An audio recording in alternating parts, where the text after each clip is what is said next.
ഒരു അമ്മയുടെ ദുആ ഒരു വലിയ ആരാധകന്റെ ജീവിതം തന്നെ മാറ്റിയ കഥ നിങ്ങൾ കേട്ടിട്ടുണ്ടോ? കാലങ്ങൾക്ക് മുമ്പ് ബനി ഇസ്രായേൽ സമൂഹത്തിൽ ഒരു വലിയ ആരാധകൻ ജീവിച്ചിരുന്നു. അവന്റെ പേര് ജുറൈജ്. അവൻ ലോകത്തിന്റെ കാര്യങ്ങളെല്ലാം വിട്ട് അള്ളാഹുവിന്റെ ആരാധനയ്ക്കായി മാത്രം ജീവിച്ച മനുഷ്യനായിരുന്നു. ഒരു മലയുടെ അരികിൽ അവൻ ഒരു ചെറിയ ആരാധനാലയം പണിതു. അവിടെ ഇരുന്ന് അവൻ ദിവസവും രാത്രിയും നമസ്കാരത്തിലും ദുആയിലും അള്ളാഹുവിന്റെ സ്മരണയിലും മുഴുകിയിരുന്നു. ജനങ്ങൾ അവനെ ഏറെ ബഹുമാനിച്ചു. പക്ഷേ ഒരു ദിവസം അവന്റെ ജീവിതം മാറ്റിമറിക്കുന്ന ഒരു സംഭവം സംഭവിച്ചു. ഒരു ദിവസം ജുറൈജ് നമസ്കാരത്തിലിരിക്കുമ്പോൾ അവന്റെ അമ്മ അവനെ വിളിച്ചു.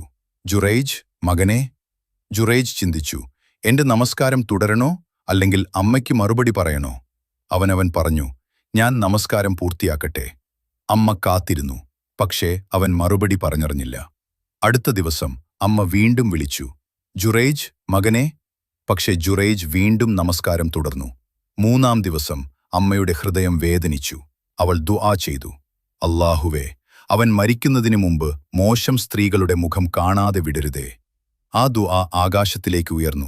പക്ഷേ അത് ജുറൈജിന്റെ ജീവിതത്തിൽ ഒരു വലിയ പരീക്ഷണം ആരംഭിക്കുമെന്ന് അവൻ അറിയില്ലായിരുന്നു.